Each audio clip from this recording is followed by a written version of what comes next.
अस्सलामुअलैकुम। BTV news के साथ मैं हूं मुख्तार अहमद। बुलेटिन का आगाज करने से कबल एक नजर न्यूज हेडलाइंस पर।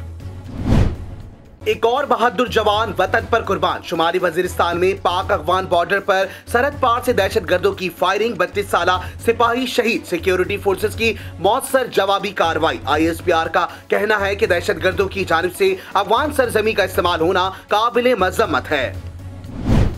लाहौर के मियो अस्पताल का सिक्योरिटी गार्ड पैसों की लालच में जाली डॉक्टर बन गया। OT टेक्नीशियन के साथ मिलकर खातून का ऑपरेशन कर डाला। जख्म खराब होने पर चेकअप करवाने से हकीकत खुल गई। मुलजिम गिरफ्तार। वजीर सेहत पंजाब डॉक्टर यास्मीन राशिद का नोटिस। जिम्मेदारों के खिलाफ कार्रवाई का हुक्म। पंजाब, सिंध और खैबर पख्तूनख्वा के मुख्तलिफ शहरों में तेज आंधी और बारिश, गर्दो गुबार का तूफान। दरख्त उखड़ गए, साइन बोर्ड गिर गए। झंग, सरगोदा और शबकदर में दरख्त और दीवारें गिरने से 3 बच्चों समेत 4 अफराद जाँ बहक। हैदराबाद में साइन बोर्ड गिरने से 3 अफराद जख्मी। खुशाब में कई गाड़ियां मुतासिर हो गयी। कोरोना के वार बेकाबू, सिंध हुकूमत का पाबंदियां अगले 2 हफ्ते तक बरकरार रखने का फैसला। दुकानें पीर से शाम 6 बजे तक खुली रहेंगी। वज़ीर आला की ज़ेरे सदारत टास्क फोर्स इजलास में अहम फैसले। शादी हॉल्स और तफरीही मकामात बंद रहेंगे। स्कूल खोलने का फैसला सूरत हाल में बेहतरी पर किया जाएगा। NCOC का कम मुतासरा अजला में तालीमी इदारे 24 मई से खोलने का ऐलान। ज्यादा मुतासरा अजला में तालीमी इदारे 6 जून तक बंद रहेंगे। ऑल पाकिस्तान रेस्टोरेंट्स एसोसिएशन का 24 मई से मुल्क भर में रेस्टोरेंट्स खोलने का ऐलान। ओहदेदारों का कहना है NCOC इजलास में उनकी बात मानी गई, लेकिन सिंध हुकूमत ने फैसला मानने से इनकार कर दिया। बहुत हो गया, अब मजीद तमाशा नहीं चलेगा। नून लीग ने नोट छाप कर 7,000 अरब का कर्जा लिया। ये सब मसनूई तरीके से मईशत को संभालने के लिए किया गया। वज़ीर तवानाई हम्माद अजहर की तनकीद। यकम जुलाई से मौशी तरक्की में मजीद इजाफे का दावा। वज़ीर मुमलिकत फर्रुख हबीब बोले, तहरीक इंसाफ ने मईशत को सहारा दिया। लीगी दौर में सिर्फ शरीफ खानदान के अकाउंट्स में ग्रोथ रही। इमरान खान मुल्क को सिर्फ अपने दोस्तों के लिए चला रहे हैं। लीगी सदर शहबाज शरीफ की तनकीद। कहा, हमने तरक्की की शरह 5.8% पर छोड़ी थी। इमरान खान आज महज 3.9% शरह तरक्की का दावा कर रहे हैं। मिफ्ता इस्माइल की भी चढ़ाई। कहा, शरह तरक्की ज्यादा दिखाकर नीचे ले आना हुकूमत का वतीरा बन चुका। माशी तरक्की के झूठे दावे अवाम के जख्मों पर नमक पाशी हैं। Chairman peoples party Bilawal Bhutto ने हुकूमती पॉलिसियों को अवाम दुश्मन करार दे दिया। कहा, इमरान खान को आजमाने वालों ने अवाम को बदतरीन आजमाइश में मुब्तला कर दिया। जहांगीर तरीन ग्रुप के नौमान लंगड़ियाल का वजीर इत्तलात फवाद चौधरी के एजाज में जोहराना। एक दूसरे से शिकवे शिकायत। फवाद चौधरी कहते हैं, जहांगीर तरीन ग्रुप का मौकिफ तफसील से सुना। छोटे मोटे इख्तलाफात हो जाते हैं, हम सब इकट्ठे हैं। उम्मीद है अब अपोजिशन की लुड्डियां खत्म हो जाएंगी। जहांगीर तरीन ग्रुप का अली जफर की रिपोर्ट कबूल करने का ऐलान। नजीर चौहान ने कहा, रिपोर्ट मंजर आम पर लाई जाए। अरकान असम्बली को तरक्याती फंड जारी किए जाने की तरदीद। नौमान लंगड़ियाल बोले, हमें वजीर आजम इमरान खान पर मुकम्मल एतमाद है। फलस्तीनियों से इजहार यकजहती के लिए जमात इस्लामी का आज भी कराची में फलस्तीन मार्च होगा। शहर में जगह जगह इस्तकबालिया कैंप्स और बैनर्स लग गए।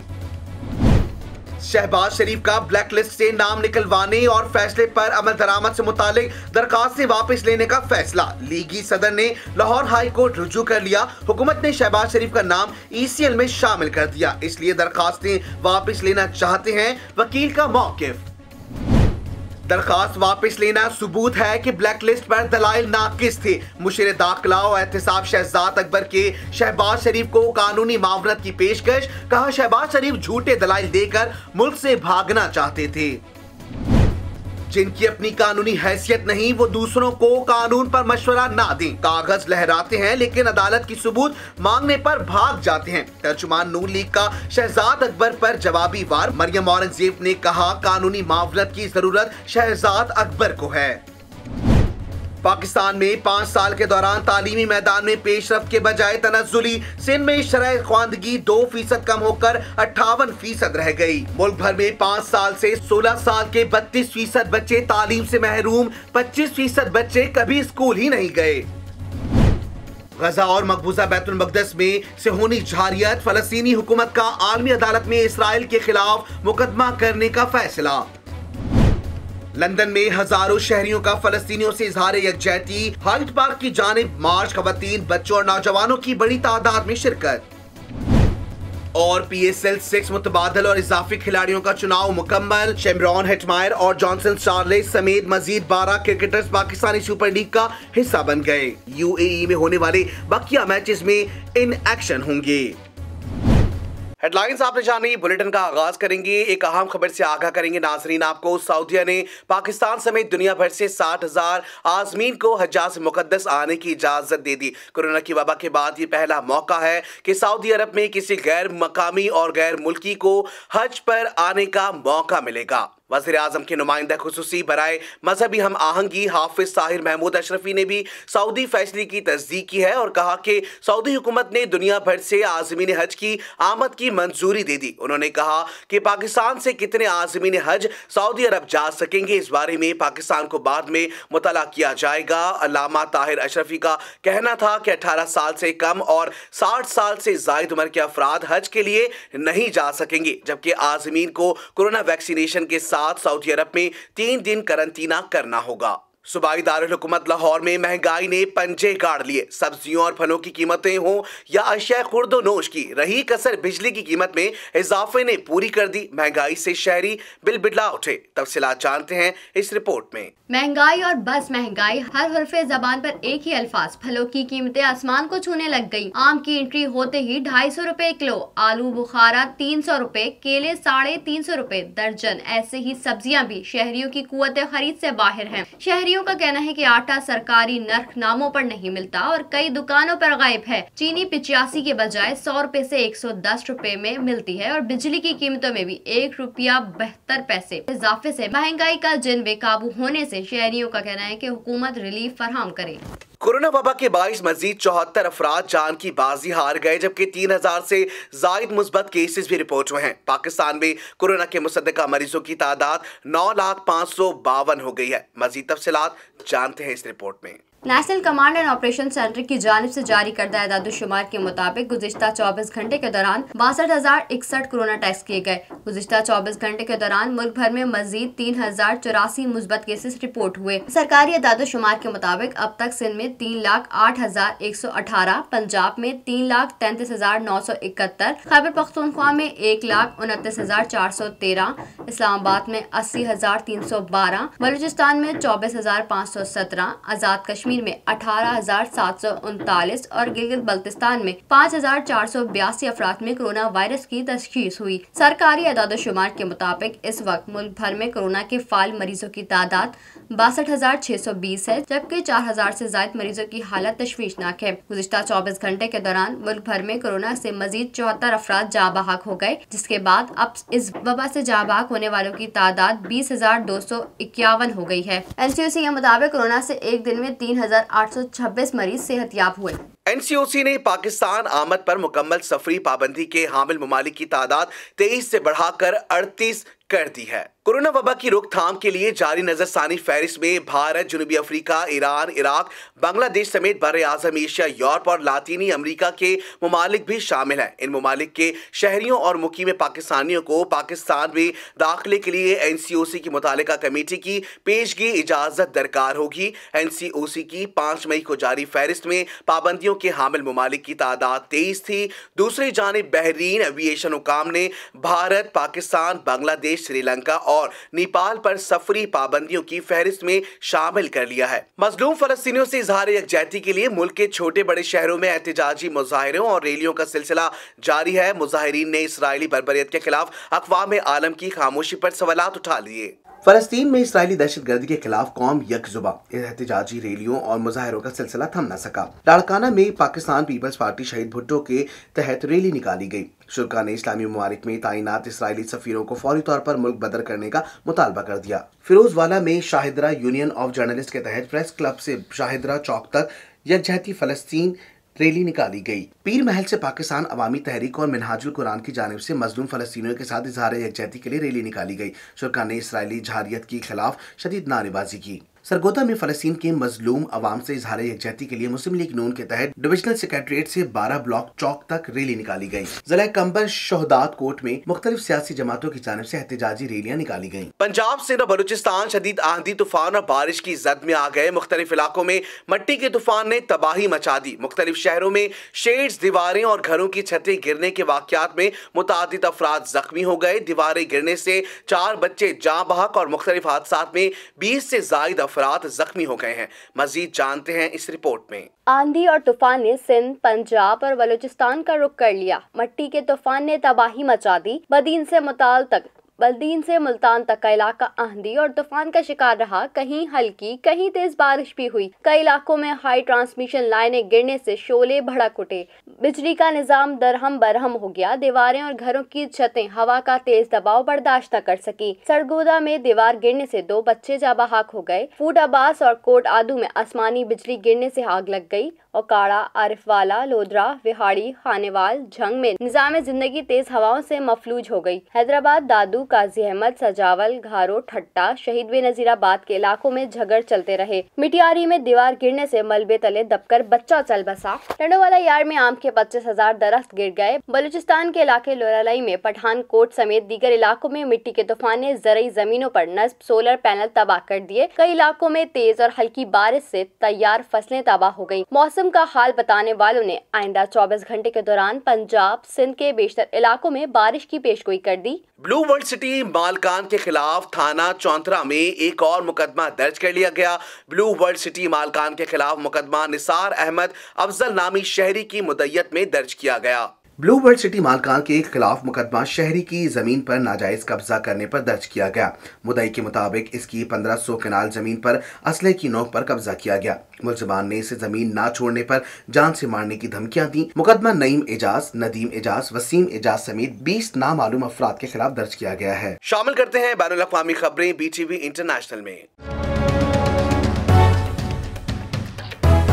चीन के सूबे यनान में 6.4 और सूबे शंघाई में 7.4 शिद्दत के ज़लज़ले के झटकों ने 109 इमारतों को ज़मीं बोस कर दिया, जबकि 3 अफराद हलाक और 33 जख्मी हो गए। मज़ीद जानते हैं इस खुसूसी रिपोर्ट में। आलमी खबरसां इदारे के मुताबिक चीन ज़लज़ले के ताकतवर झटकों से लरज़ उठा। ज़लज़ले के पहले झटके सूबे यनान की सयाहती इलाके में महसूस किए गए, जहां ज़लज़ले की शिद्दत 6.4 रिकॉर्ड की गई। सूबे यनान में ज़लज़ले के झटके में 3 अफराद हलाक और 28 जख्मी हो गए, जबकि 190 से ज्यादा इमारतें जमीन बोस हो गईं, जबकि पहाड़ी इलाकों से 20,000 से ज्यादा अफराद को महफूज मकामात पर मुंतकिल किया गया है। सूबे यनान में ज़लज़ले के झटकों के कुछ देर बाद सूबे चंगाई में भी ज़लज़ले के झटके महसूस किए गए। रेक्टर स्केल पर ज़लज़ले की शिद्दत 7.4 रिकॉर्ड की गई, ताहम यहाँ कोई जानी नुकसान नहीं हुआ। चंगाई में ताकतवर ज़लज़ले में 10 से ज्यादा अफराद जख्मी हो गए, जबकि 2 पुल और 2 मरकजी शाहराएं मुकम्मल तौर पर तबाह हो गयी। ज्यादा शिद्दत के ज़लज़ले के बावजूद यहाँ नुकसान कम हुआ। चीन में 2008 को 7.9 शिद्दत के ज़लज़ले के झटके में 87,000 अफराद हलाक हो गए थे, जबकि 2003 में आने वाले 6.8 शिद्दत के ज़लज़ले में 268 अफराद हलाक हुए थे। इसराइली हमले में तबाह होने वाली मीडिया बिल्डिंग का मालिक इसराइल के खिलाफ आलमी अदालत पहुंच गया। उनका कहना है कि मीडिया बिल्डिंग पर हमला जंगी जुर्म है। इसराइल इस हमले का जवाब भी नहीं दे सका।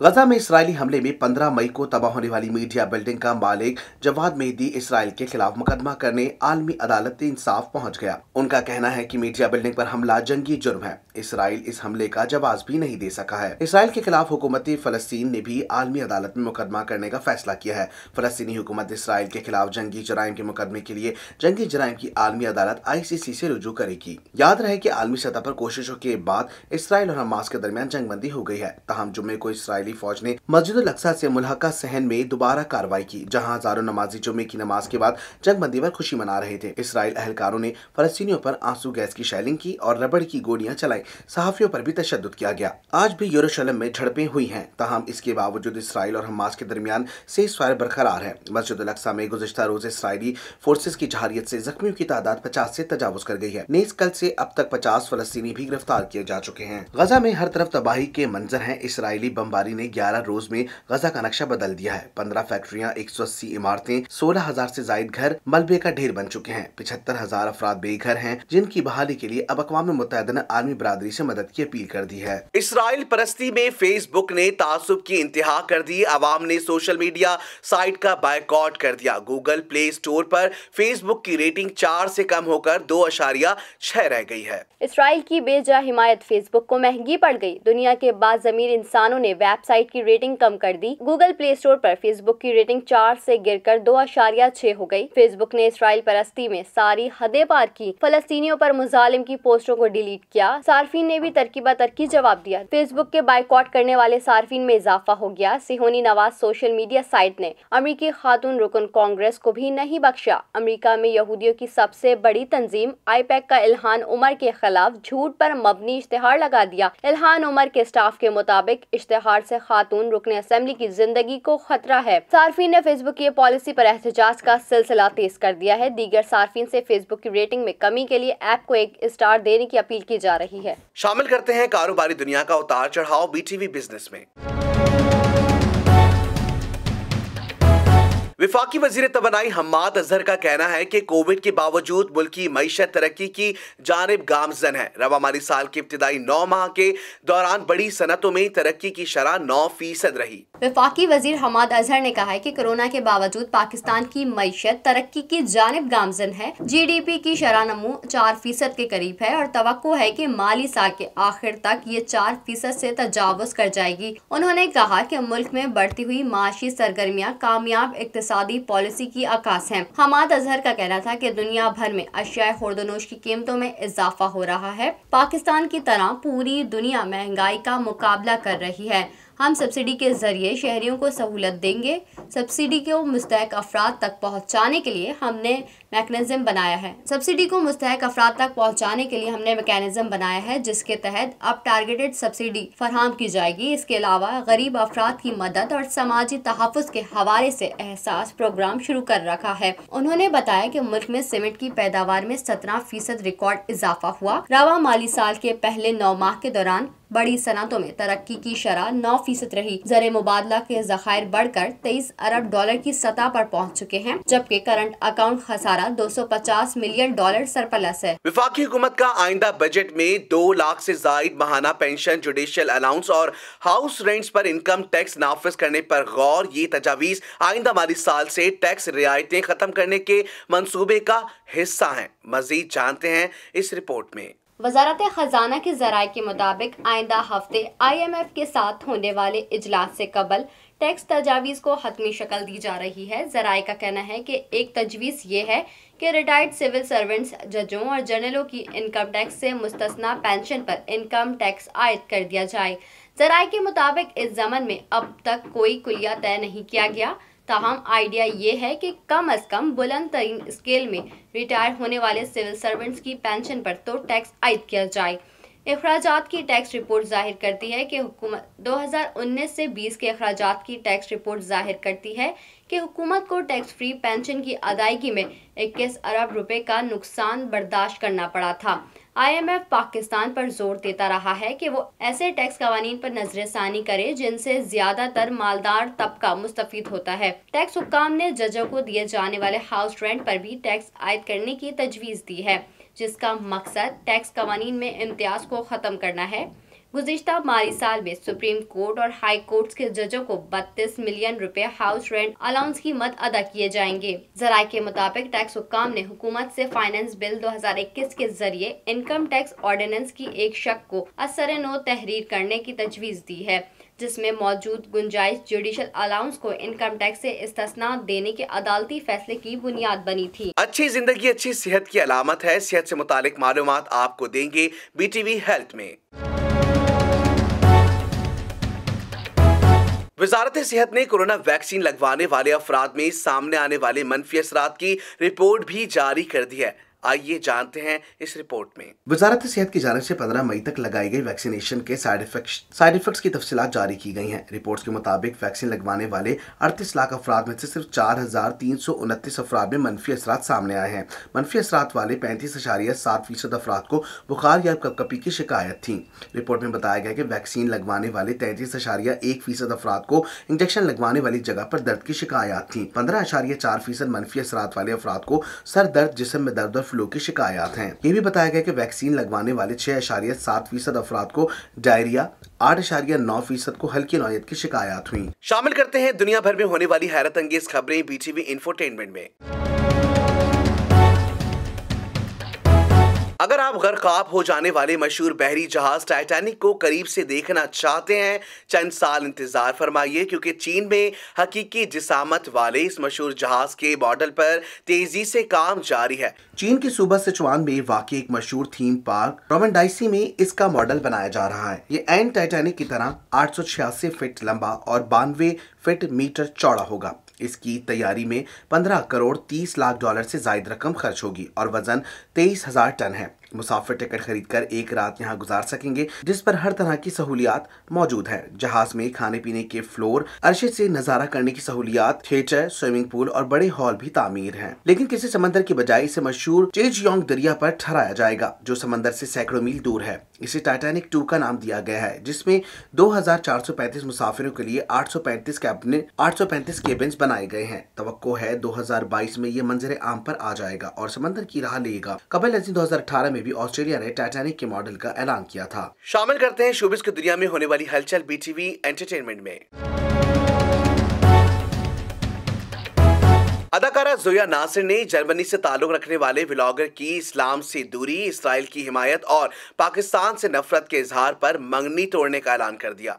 मजीद जानते हैं इस रिपोर्ट में। पाकिस्तानी अदाकारा जोया नासिर और जर्मन व्लॉगर क्रिश्चियन की रवां बरस फरवरी में मंगनी हुई थी। मंगनी से कबल ही क्रिश्चियन ने इस्लाम भी कबूल कर लिया था। दोनों की मंगनी की सोशल मीडिया पर खूब धूम मची हुई थी।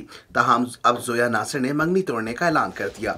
समाजी राब्ते की वेबसाइट इंस्टाग्राम पर जोया नासिर ने अपनी पोस्ट में मंगनी तोड़ने की वजूहात बताते हुए लिखा कि क्रिश्चियन का मेरे मजहब, मेरे मुल्क और मेरी सकाफत से मुतालिक राय तब्दील हो गई है, जिसकी वजह से मुझे ये दुश्वार फैसला करना पड़ रहा है। जोया नासिर ने मजीद लिखा कि हमारी कुछ मजहबी और समाजी हुदूद है जिन्हें नजरअंदाज नहीं किया जा सकता। इन हुदूद से तजावुज करने के बजाय रास्ते अलग करने का फैसला किया है। मैंने इस जज्बाती और नफ्सियाती जख्म को भरने के लिए अल्लाह से रुजू किया है। जोया नासिर ने पोस्ट के आखिर में क्रिश्चियन के लिए खुशगवार और रोशन जिंदगी का ख्वाहिश का इजहार करते हुए कहा कि उम्मीद करती हूँ इस मुश्किल वक्त में मेरे और मेरे अहले खाना की प्राइवेसी का ख्याल रखा जाएगा। अदाकारा और मॉडल आयशा उमर ने कहा कि जंगबंदी के बाद भी फलस्तीनियों को मदद की जरूरत है। अदाकारा आयशा उमर ने पैगाम देते हुए उम्मीद जाहिर की कि एक दिन इस मसले का पुरअमन हल निकलेगा। इंस्टाग्राम पर आयशा उमर ने बुध को फलस्तीन के हक में होने वाले मुजाहरे की तस्वीर शेयर करते हुए लिखा कि अल्हम्दुलिल्लाह गुज़िश्ता रात सीज फायर का ऐलान किया गया। अब वक्त है फलस्तीनियों की मदद की जाए जिन्होंने अपने घर, अहले खाना और प्यारों को खो दिया है। उन्होंने मजीद लिखा कि सालों से तशद्दुद और सदमों का सामना करने वाले फलस्तीनी बच्चों के नफ्सियाती इलाज के लिए कोशिश और मदद करने का वक्त है। आयशा उमर का पैगाम में कहना था कि उम्मीद करती हूँ इस बुरे ख्वाब का एक दिन पुरअमन हल निकलेगा, क्योंकि इस दुनिया में हर इंसान को बिना खौफ जीने का हक हासिल है। नाजायज और गलत बात के खिलाफ कभी भी आवाज उठाना ना छोड़ें। अदाकारा इकरा अजीज इसराइली बर्बरियत का शिकार मजलूम फलस्तीनियों के बेहतर मुस्तकबिल के लिए